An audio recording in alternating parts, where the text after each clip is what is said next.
9 h du matin, un jeudi de février. La France grelotte par -4 degrés Celsius et le col roulé est de rigueur. Sur l'écran de l'ordinateur, Marine l'orphelin apparaît en débardeur blanc, la peau bronzée, dans son appartement déjà plongé dans la nuit. Il est 19 h à Nouméa, capitale de la Nouvelle-Calédonie.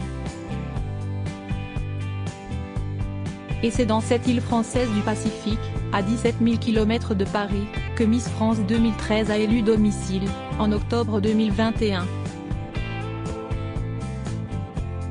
Elle s'est rapprochée de son compagnon, Christophe Malmezac, un entrepreneur qui a développé sur place des affaires dans l'immobilier et la restauration. Quand nous la joignons, Marine sort d'une longue journée de consultation. Car depuis quelques semaines, la diplômée de médecine travaille sur place en cabinet. En exclusivité, Gala a pris le pouls de la nouvelle vie du docteur l'orphelin. Gala, alors comme ça, 10 ans après avoir été Miss France, vous voilà désormais installée comme médecin généraliste en Nouvelle-Calédonie. Marine l'orphelin, eh oui. Pour l'heure, je suis juste remplaçante dans un cabinet médical où j'avais déjà travaillé début 2021, quand j'avais fait une pause dans mes études en pleine crise du Covid pour rejoindre mon compagnon. Je m'étais très bien entendue avec la médecin. Alors, quand je suis revenue m'installer en Nouvelle-Calédonie pour de bon, je lui ai logiquement proposé de la remplacer, selon ses besoins. Aujourd'hui, on est 2 remplaçantes à alterner. Gala, à quoi ressemble le décor du cabinet? Elle, j'ai beaucoup de chance car il est installé dans une maisonnette près de la mer, je la vois depuis mon bureau. Et ce n'est pas très loin de chez moi, donc je peux y aller à vélo, par une piste cyclable côtière. C'est mon petit plaisir quotidien, de pédaler au bord de l'eau. Gala, comment réagissent les patients quand ils découvrent qu'ils vont être auscultés par une Miss France? Elle, pour la plupart, ils sont étonnés mais dans le bon sens du terme. Ça arrive qu'ils me posent des questions, du style est-ce que Miss France a vraiment changé votre vie? Ou quels souvenirs vous en gardez? Je sens toujours beaucoup de bienveillance. Et tant que ça ne perturbe pas la consultation, moi, ça ne me dérange pas. Gala, est-ce que les pathologies que vous avez à traiter en Nouvelle-Calédonie sont spécifiques? Elle, avec le milieu tropical, il y a des infections sévères. Et des maladies comme la gratte, provoquée par la consommation des poissons du lagon. Sans oublier les piqûres de raies. Mais c'est enrichissant, je découvre chaque jour des choses que je n'avais pas apprises pendant mes études. Droit d'auteur Marc Lechelard cipe à Marine l'orphelin avec son compagnon Christophe Gala, vous avez sauté un sacré pas en vous installant à l'autre bout de la planète. Ce n'était pas possible de faire le contraire, que Christophe vienne vivre à Paris? Elle, c'est vrai qu'au début, c'est difficile d'envisager de partir vivre aussi loin. Mais au fil de mes venues ici, j'ai appris à aimer cette île magnifique. Mon compagnon y avait des activités professionnelles assez sérieuses et ça paraissait compliqué de tirer un trait dessus. Quant à moi, j'avais envie de changer d'horizon et de vivre cette aventure de l'expatriation qui m'avait toujours attiré. Alors j'ai sauté le pas, comme vous dites. Gala, vous avez dû laisser toutes vos affaires en métropole? Elle, ah, ça. On est obligé de faire du tri. À commencer par la garde-robe et ça tombe bien, car j'avais beaucoup trop d'affaires. Rire. De toute façon, ici, à part quelques robes, des sandales et une tenue de sport, on n'a pas besoin de grand-chose. J'ai juste apporté quelques petites bougies parfumées. Ça me fait du bien, parfois, de retrouver l'odeur de mon appartement parisien. Mais c'est à peu près tout. Je ne suis pas matérialiste.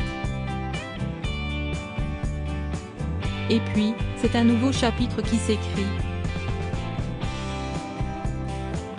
Avec Christophe, on veut déménager et se construire notre nid douillet, donc on va choisir des meubles ensemble. Gala, à quoi ressemble une de vos journées type? M. L. Ça commence plutôt qu'en métropole car il fait jour très tôt et on vit en fonction du soleil. Je me lève vers 6h30 pour démarrer mes consultations vers 7h30.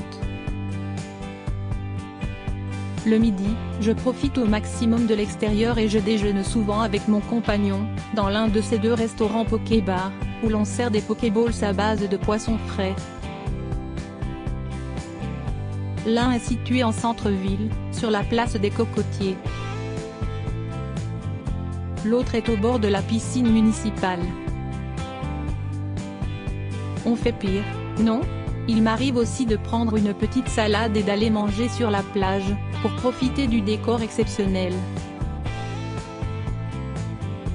Gala, il ne fait pas trop chaud? M. L. Actuellement si, car c'est l'été austral et la température peut monter jusqu'à 35 degrés Celsius, avec beaucoup de pluie tropicale et des cyclones.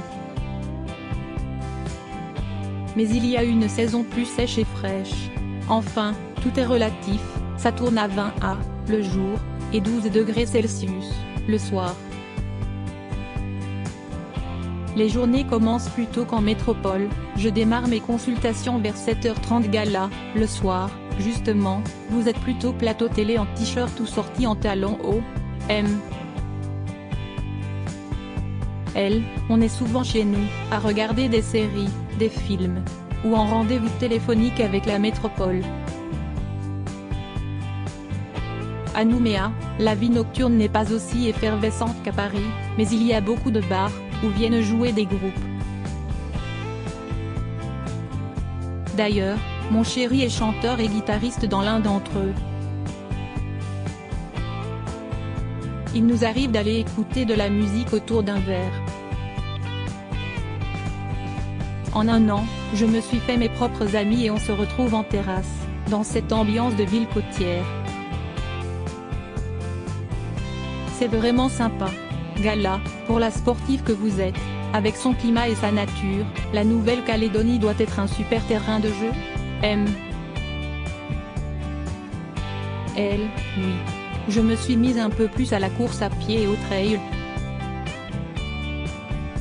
Et au VTT avec Christophe, qui adore ça.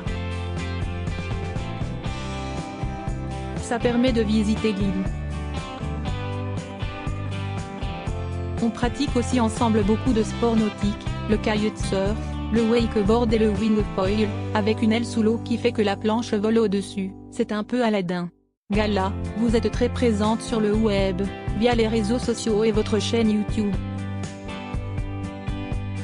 Il n'y a pas d'envie de chronique santé sur les médias plus traditionnels? M. L. Si, j'adore la radio. J'ai été chroniqueuse un an sur RTL. J'aimerais bien renouveler l'expérience avec une radio locale, ou même nationale. Avec la technologie d'aujourd'hui, c'est possible. Et je peux faire des salves d'émissions en studio car je rentre 3 ou 4 fois par an en métropole, pour plusieurs semaines. C'est ainsi qu'en télé, je vais revenir dans le magazine de la santé de France 5, après une première chronique en septembre, dès mon prochain retour à Paris, ce mois de mars. Gala, où en est votre projet de mariage, reporté pour cause de crise sanitaire? M. L. Pour l'heure, ce n'est plus la priorité. On est trop impliqué dans nos projets professionnels pour se mettre cette charge mentale supplémentaire. Et avec Christophe, on avance quand même dans notre vie de couple, on s'est installés ensemble, on va déménager. Le mariage, on le fera quand on aura le temps. Gala, c'est pareil pour le bébé? M. Elle, vous savez, je suis enfin sortie de la vie universitaire, je peux me consacrer à divers projets professionnels, relever des défis sportifs. Avec mon compagnon, on a aussi envie de voyager à nouveau. Donc le bébé, oui, c'est aussi un projet qui nous tente mais ce ne sera certainement pas cette année. Gala, vous êtes très famille. Comment faites-vous pour garder le contact avec vos proches? M. Elle, ce n'est pas évident car ma sœur, Louane, est désormais mannequin et a un emploi du temps ultra chargé.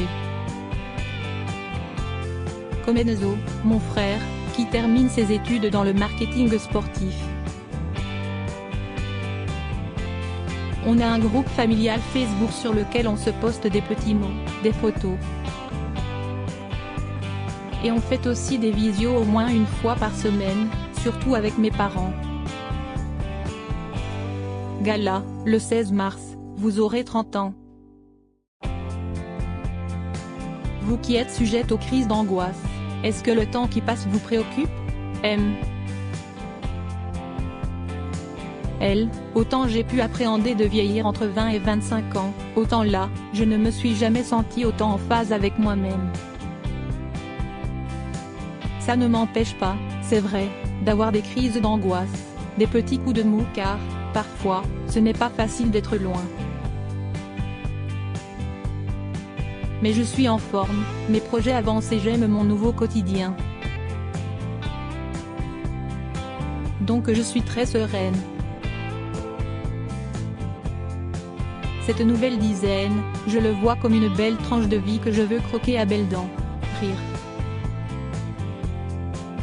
Cet article est à retrouver dans le Gala N degré 1552 disponible dans les kiosques ce jeudi 9 mars 2023.